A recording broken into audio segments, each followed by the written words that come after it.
ननद रानी, बहुत बहुत धन्यवाद इस घर से जाने के लिए।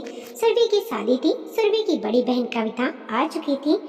कविता की माँ ने शादी के 2 महीने पहले ही बुला लिया था कि आजा बहन, सुरभि की सारी तैयारियां करवा देना, इसकी खरीदारी वगैरह में मदद कर देना। हालांकि सुरभि की भाभी कामना भी घर में थी, पर क्योंकि कामना घर की बहू थी तो जैसा कि हर ससुराल में होता है, उससे हर बात छुपाई जा रही थी और उसे कुछ भी नहीं बताया जाता था। क्या खरीदारी की जाएगी, क्या खरीदारी हो रही है, कामना के सर पर बस सबको खाना खिलाना और घर के कामों की जिम्मेदारी डाल दी गई थी। शादी के कामों से उसे काफी दूर रखा जा रहा था। कामना और उसका पति सूरज यह सब कुछ देख रहे थे और चुप थे। सूरज की जिम्मेदारी सिर्फ बहन की शादी के लिए पैसे देने की थी और कामना की जिम्मेदारी तीनों माँ बेटी को समय समय पर खाना और चाय नाश्ता देने की थी और घर के सारे काम देखने थी। बाकी सब कुछ तीनों माँ बेटी अकेले ही कर रही थी, वह भी छुप छुपा कर कि कहीं कामना कुछ देख ना ले। कामना को यह सब कुछ देखकर बहुत गुस्सा आ रहा था। कामना का एक छोटा बच्चा भी था जो कि खेलते खेलते कई बार दादी माँ के कमरे में पहुंच जाता था और कामना जब उसे पकड़ने के लिए जाती तो वह तीनों बिल्कुल घबरा जाती। उन्हें ऐसा लगने लगता कि कहीं कामना ने कुछ देख ना लिया हो कि वह लोग क्या तैयारी कर रही हैं, और वह जल्दी से जल्दी कामना को रूम से बाहर भेजने की कोशिश करने लगती। कामना को बहुत ही ज्यादा बुरा लगता था, जैसा लगता था कि वह इस घर की सदस्य ही नहीं है।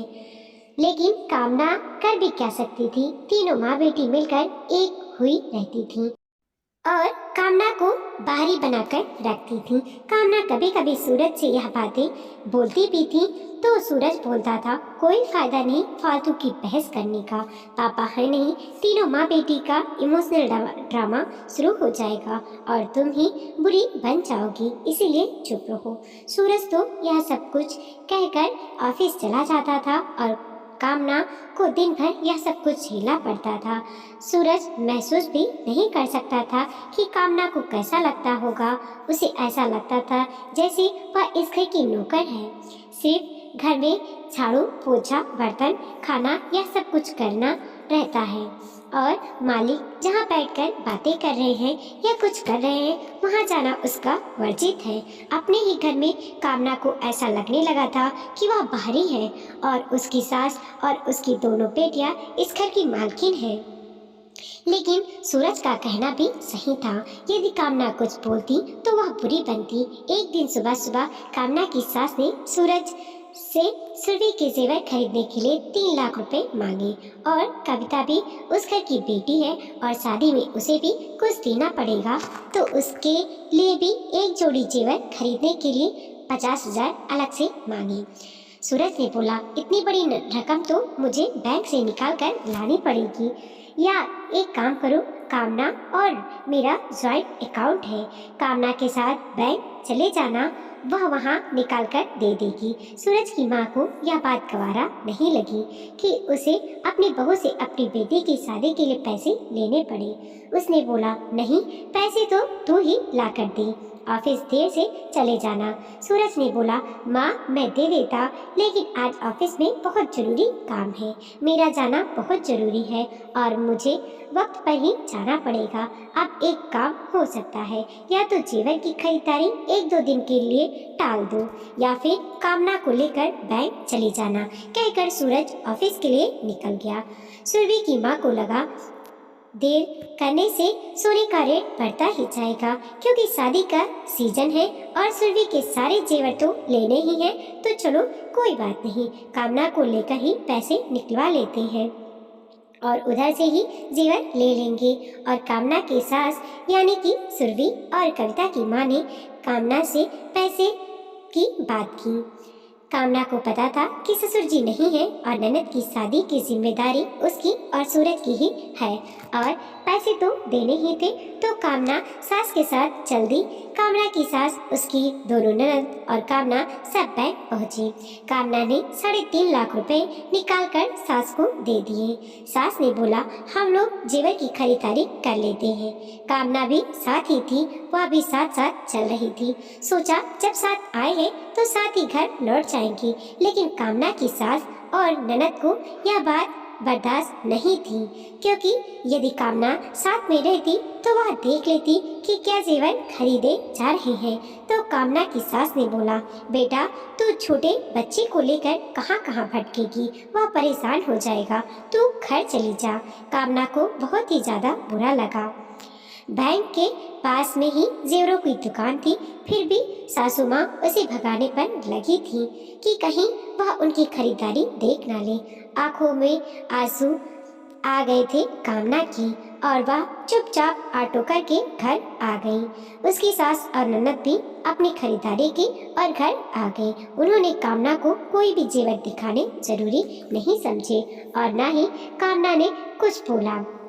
शाम को जब सूरज घर आया तो कामना सूरज के सामने बहुत रोई और बोली, मुझे तो लगता ही नहीं कि मैं इस घर की बहू हूँ। तुम मुझे कुछ बोलने नहीं देती, कुछ बोलूं तो यह माँ बेटी आंसू बहाने लगती हैं और मैं एक बुरी बहू साबित हो जाती हूँ। लेकिन सच्चाई क्या है तुम बहुत अच्छे से जानती हो। तुम पैसे कमाने की मशीन हो और मैं घर के काम करने वाली नौकर हूँ। सूरज ने बोला, अब कर ही क्या सकते हैं, मुझे बहुत अच्छे से पता है यदि मैंने या तुमने कुछ भी बोला तो माँ, पूरे रिश्तेदार और मोहल्ले में यह बोल बोल कर कि पापा नहीं है और मेरे बेटे बहू अपनी बहन की शादी में रोड़े लगा रहे हैं कहकर हमें बदनाम कर देंगी, हमारा जीना मुश्किल करके रख देंगी। इसीलिए जो जैसा चल रहा है चलने दो। एक बार सुरभि की शादी ठीक ठाक से हो जाने दो और सुरभि विदा हो जाए, फिर तो दोनों बेटियां अपने ससुराल में रहेंगी और तुम भी यहाँ आराम से रहना। कभी कभार का मिलना जुलना होगा, सारी टेंशन खत्म हो जाएगी। कुछ देर की परेशानी है, इसका सामना कर लो, क्योंकि यदि अभी हमने कदम पीछे हटाए तो हम जिंदगी भर के लिए बुरे साबित हो जाएंगे। कामना ने बोला, ठीक है, लेकिन सुरभि के विदा होते ही मैं इन लोगों की बातों का जवाब जरूर दूंगी और उस वक्त तुम कुछ नहीं बोलोगे और जो भी पड़ोसी या रिश्तेदार मुझे या तुम्हें कुछ भी बोलेंगे बोलने दो, मुझे रत्ती भर फर्क नहीं पड़ता और मैंने सोच लिया है, इन्हें उनकी बातों का माकूल जवाब दूंगी। सूरज ने बोला, ठीक है, जैसा तुम्हें ठीक लगे। जब मैं मेरी माँ और बहन को उनके गलत करने के लिए रोक नहीं सकता तो तुम्हें कैसे रोकूं? आखिर तुम भी इंसान हो। और सूरज सोने चला गया। सुरभि की शादी की सारी खरीदारियां जोर शोर से चल रही थी और कामना को कुछ भी दिखाया नहीं जा रहा था कि क्या कपड़े, जेवर, मेकअप आज खरीदे गए हैं और ना ही अब कामना को कोई इंटरेस्ट था उन चीज़ों को देखने में। वह बस अपने काम करती और अपने रूम में रहती। सुरभि और कविता भी बहुत खुश थे, सब कुछ अपने हिसाब से कर रहे थे और खरीद रहे थे। सूरज के पैसों से ही उन्होंने सारी खरीदारी की थी, पर यह नहीं सोचा कि अपने भाई, भाभी और भतीजे के लिए भी कुछ खरीद लिया जाए। शादी के आखिरी वक्त तक सूरज, कामना और उनके बच्चों के लिए एक कपड़ा तक नहीं खरीदा गया था। बाकी सारी तैयारियां हो गई थीं और शादी की रस्में शुरू होने को थीं। कामना की सास ने कामना से बोला, तुमने अपनी तैयारी कर ली है? कल से शादी की रस्में शुरू हो रही हैं। तो कामना ने बोला, मुझे क्या तैयारी करनी है, मुझे तो बस सबका चाय नाश्ता ही देखना होगा, बाकी सारी तैयारी तो आप तीनों माँ बेटी करेंगी। कामना की सास को बहुत अच्छे से समझ में आ रहा था कि कामना क्या बोलना चाह रही है और कामना की सास ने अपना इमोशनल ड्रामा शुरू कर दिया। हाँ, तेरे ससुर जी नहीं है तो तू तो बातें बनाएगी ही। आखिर तेरे पति के पैसों से तो मेरी बेटी की शादी हो रही है, तो तू तो नखरे दिखाएगी और ना जाने क्या क्या, और झूठे आंसू बहाने लगी। कामना को समझ में आ गया था कि अब सारे रिश्तेदार कल से आने लगेंगे और इनसे ज़्यादा बहस की तो यह सबके सामने मुझे बुरा साबित कर देंगी। सूरज गलत नहीं बोल रहा था और फिर यह बोलेंगी कि देखो, सुरभि की शादी में रोड़ा लगाने के लिए मेरी बहू यह सब कुछ कर रही है।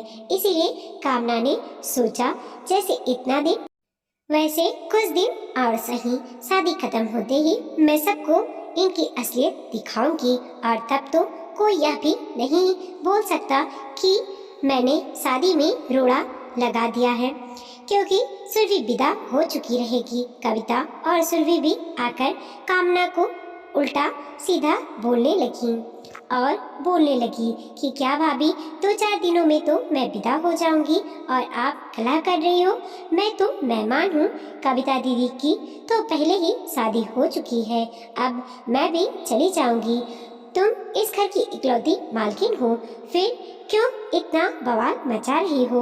हमारी माँ का हमारे बाद क्या होगा, यह सोचकर ही हमें चिंता हो रही है। पता नहीं तुम माँ के साथ क्या करोगी। जब अभी हम घर में हैं तब तुम माँ को रुला रही हो और पता नहीं क्या क्या। कामना को बोलने लगी। कामना को पता था इन माँ बेटियों से बहस करने का कोई फायदा नहीं और वह चुपचाप अपने कमरे में चली गई और कविता, सुरभि और कामना की सास एक दूसरे का देखकर मुस्कुराने लगी और खुद की जीत पर गर्व महसूस करने लगी।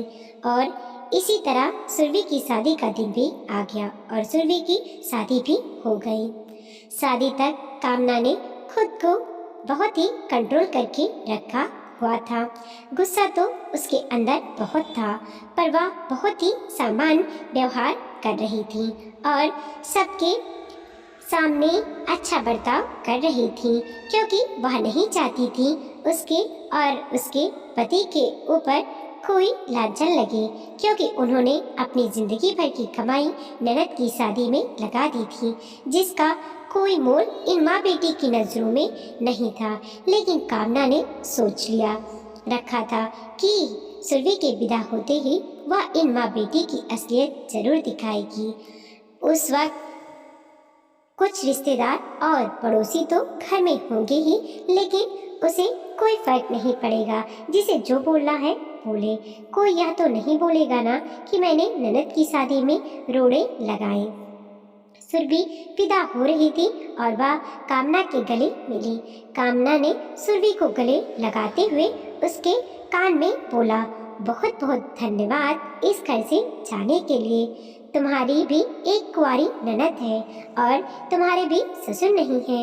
ईश्वर से दुआ करती हूँ कि जो व्यवहार तुमने और तुम्हारी बहन ने मेरे साथ किया है, वही व्यवहार तुम्हारी सास और ननद तुम्हारे साथ भी करे।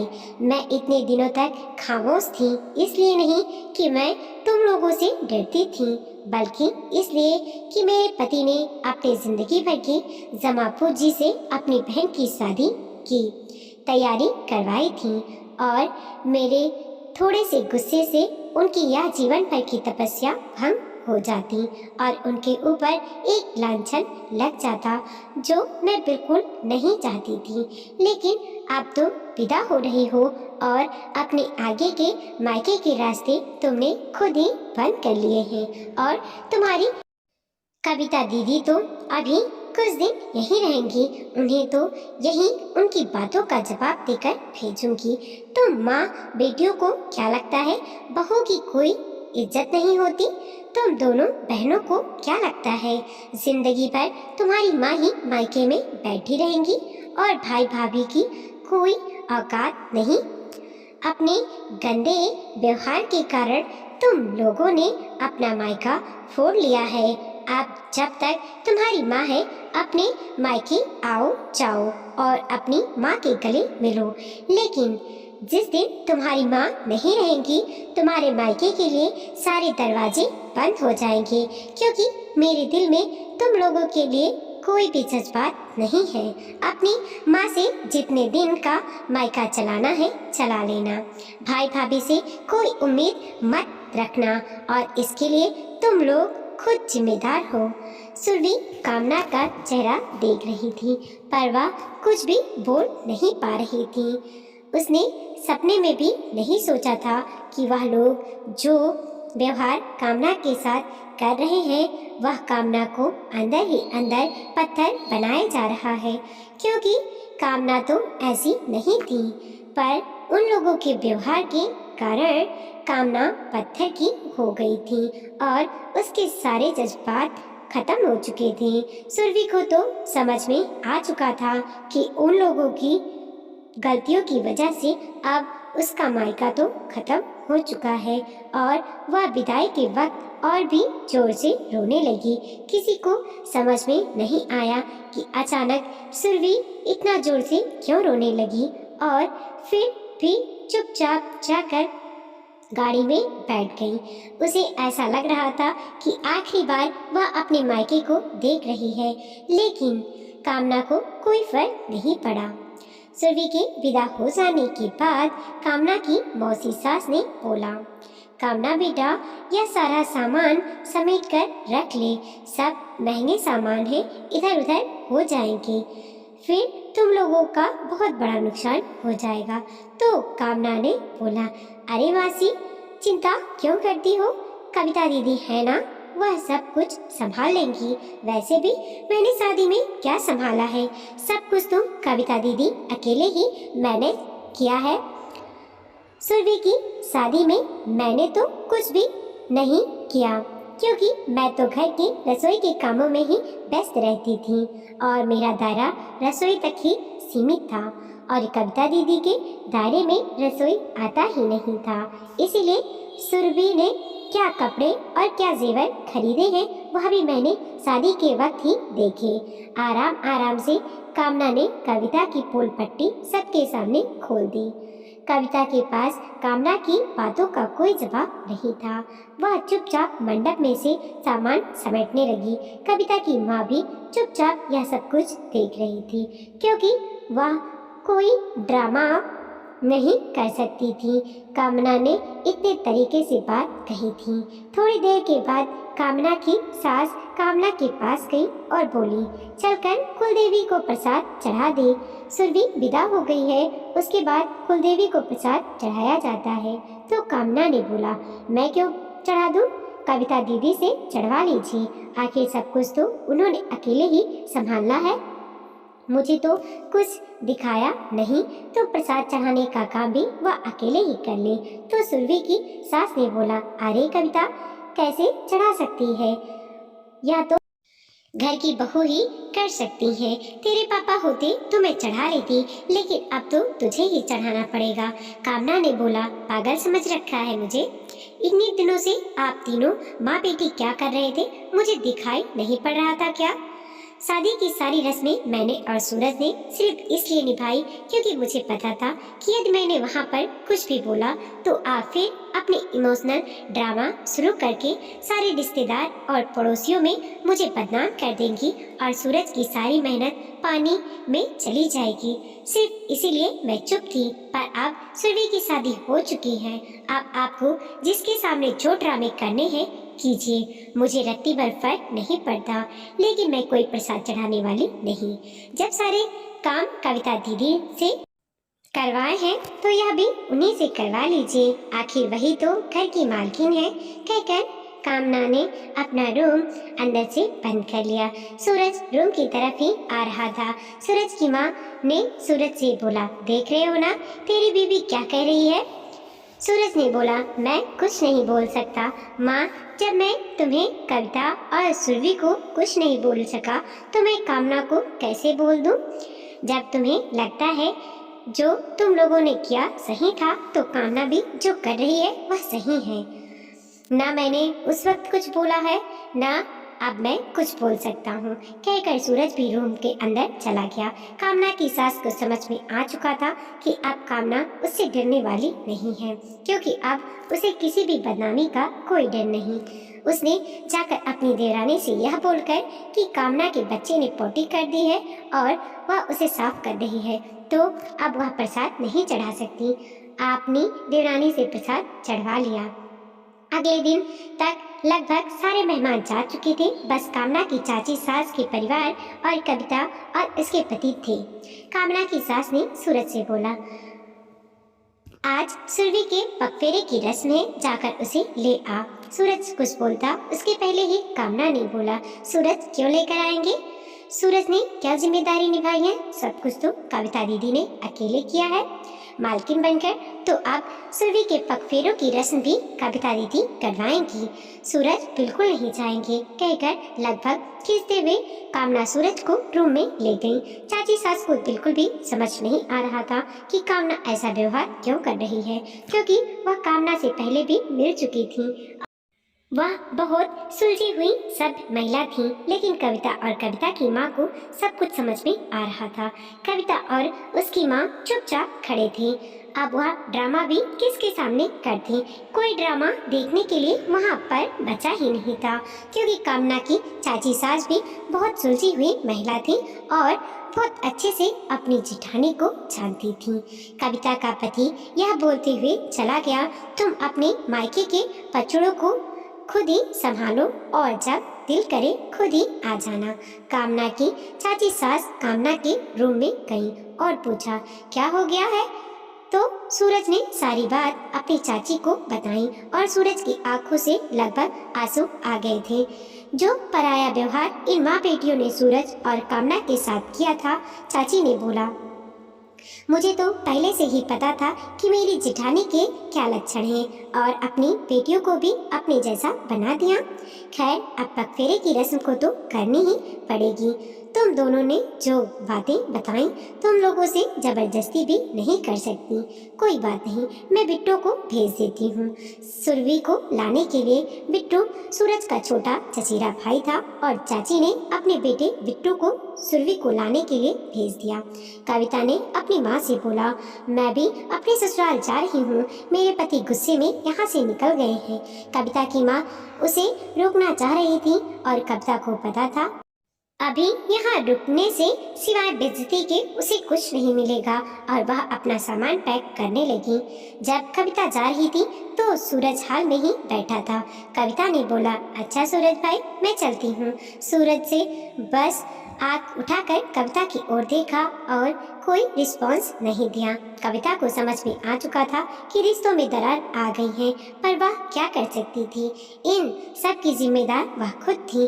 पता नहीं किस गुमान में तीनों माँ बेटी यह सब कुछ किया था। खैर, कविता घर के बाहर आ गई। खिड़की से कामना बाहर की ओर देख रही थी और दोनों की नजर आपस में टकराई। कविता ने कामना से नजरों में बोला, मैं जा रही हूँ, और कामना की नजरों को देखकर कविता को समझ में आ गया कि जैसे वह बोल रही हो, अब यहाँ आने की कोई जरूरत नहीं।